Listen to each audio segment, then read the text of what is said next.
get through them all, but let me jump in. We are equally prepared. Okay.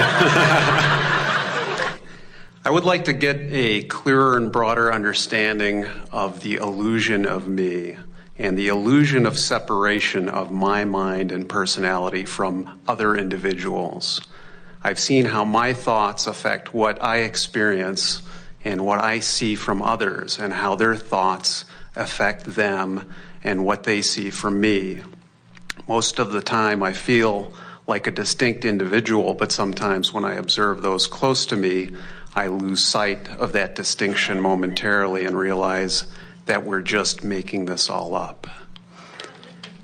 Why did you use the word the illusion that is me? Because I believe that we're all a part of that larger mind of God. Well, you certainly are that. So why do you think that, since you are all this broader non-physical energy, why do you think that you would don this personality and this human perspective? What's the reason for that?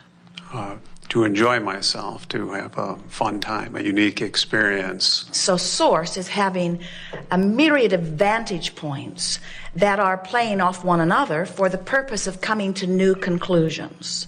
So what's illusionary about that? Are you saying, I have the illusion that I'm not good when I really am, or I have the illusion that I'm not of value when I really am? I'm trying to understand the mechanism of it all, how it all works. Well, we'll give you the short, fast, clear, concise, perfect version. You were non-physical energy, knowing that you are eternal, looking for an opportunity to think about things, to come to new conclusions. So, as that non-physical source, some call it God, you projected a part of yourself into this body. Lots of other bodies too, as you've pointed out. And you knew that that personality was going to stand in a unique place of perceiving and interact with a lot of other personalities who were also standing in unique places of perceiving, and that as you intertwine with one another, that you will create yet more perception, more desire, more expansion, more life.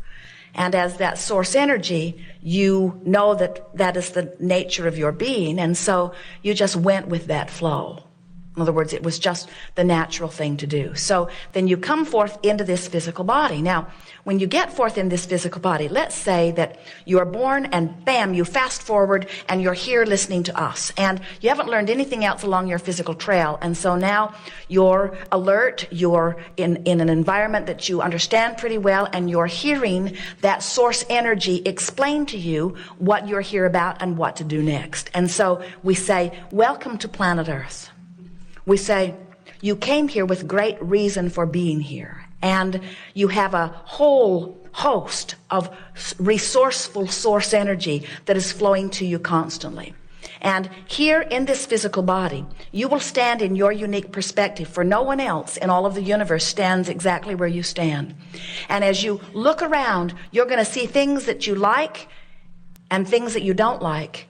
And in either case, the things that you like will cause you to offer a vibration that source will join, and the things that you don't like will cause you to come to a conclusion of what you would prefer, which source will join. So you are going to be the vortex through which that which you call source or God is going to expand, and it's going to feel really good to you when you do it.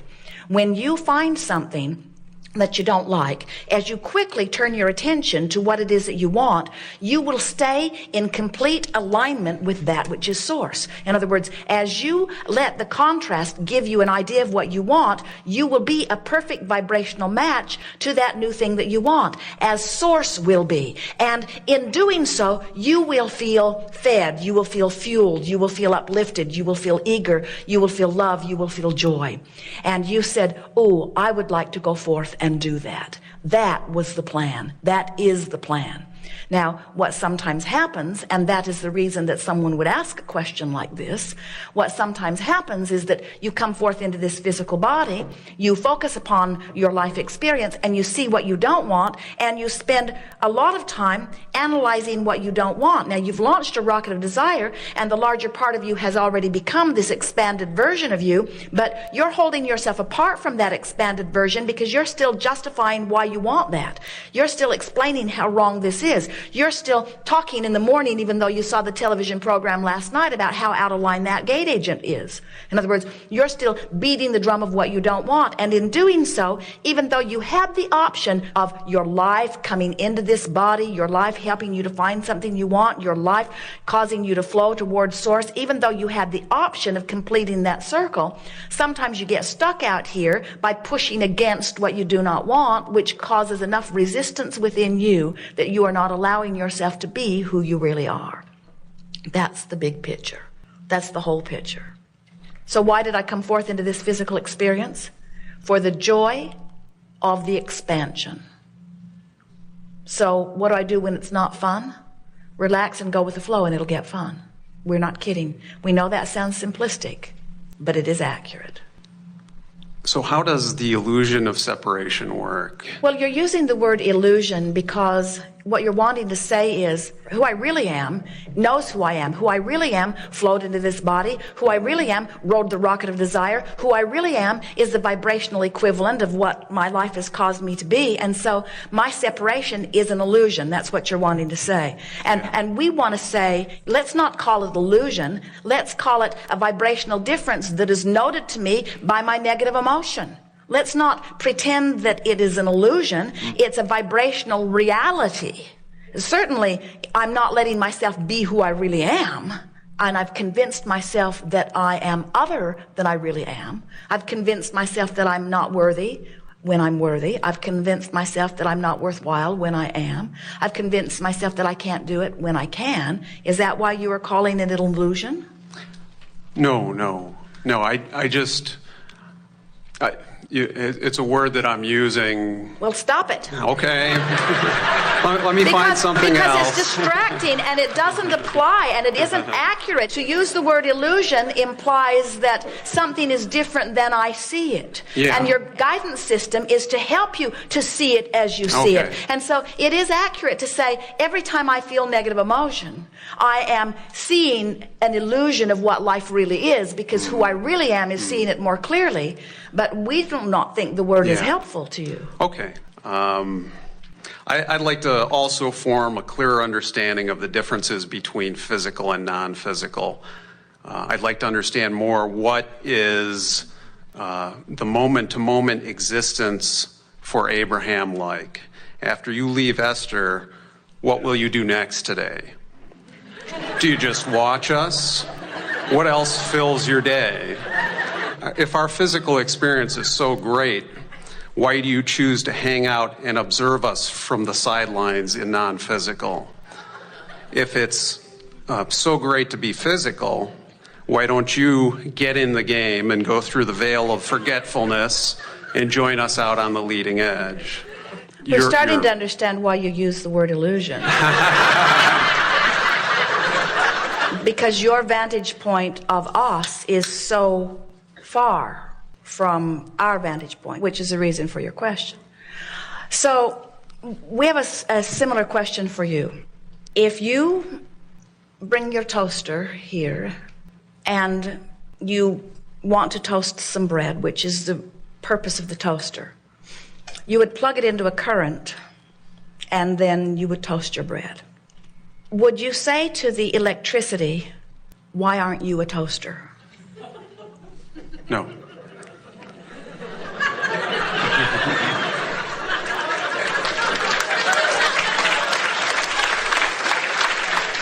So you acknowledge that there is a value of the current and that there's a value of the leading edge extension of the current and that together they work really well, but you would never ask all the current to be toasters. And so now our analogy is Certainly not perfect, none are. But the point that we're wanting to make is that you are source energy, and part of that source energy that is you has come forth into this physical body. That's what we've been talking about all morning here. It's not dead or alive, non-physical or physical. And so Esther is the physical embodiment of that which we are. And many others are as well. In other words, we are a stream of consciousness that is powerfully represented by the physical likes of you. And what we're wanting you to understand is that when you drop the illusion that you are separate from that, and you deliberately reach for connection thought by thought, then the best of all worlds happens, because then you're non-physical energy expressing in a physical body, and that's the best of all worlds. And that's really what we've been trying to convey here, is that as the non-physical you expresses itself here, and then the contrast causes you to ask for yet more, and you go with the flow of that yet more, now that cycle is complete and there is no separation. We are teasing you about the word illusion. Esther thinks that the book Illusions that was written by Richard Bach is the best book that she has ever read. In other words, it was part of the awakening that she felt as she and Jerry were coming together.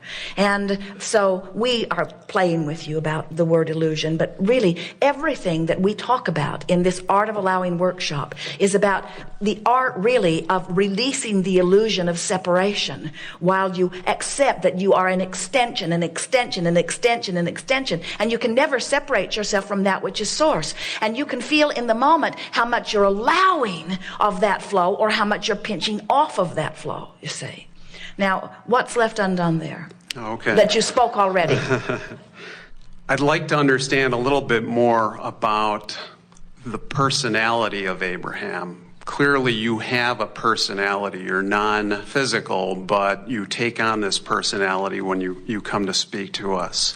Well, our personality is interpreted through Esther's personality. In other words, we are offering vibrations to Esther, radio signals, and the essence of that which we are is knowing well-being, understanding the purpose and value of your life, understanding that you are good, understanding that all is well. And so it is very easy to be lighthearted in the physical sense when you understand that only well-being abounds. And so as Esther gets herself into vibrational alignment with us, and then she finds physical words that match the feeling of the vibration that is us, that's what you're calling Abraham's personality.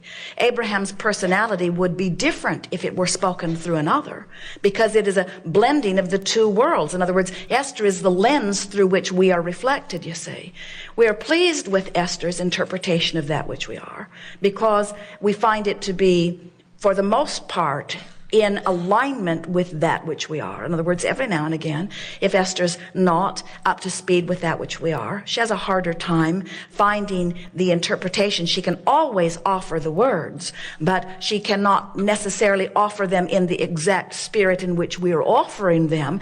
That depends upon how she's doing. If you listen to some of the earlier recordings, you hear the resistance within her being as she was accurately finding the words, but she was not flowing in the rhythm of us in the way that she now is, you see. Let's take segment of refreshment. Good time for it. We are complete.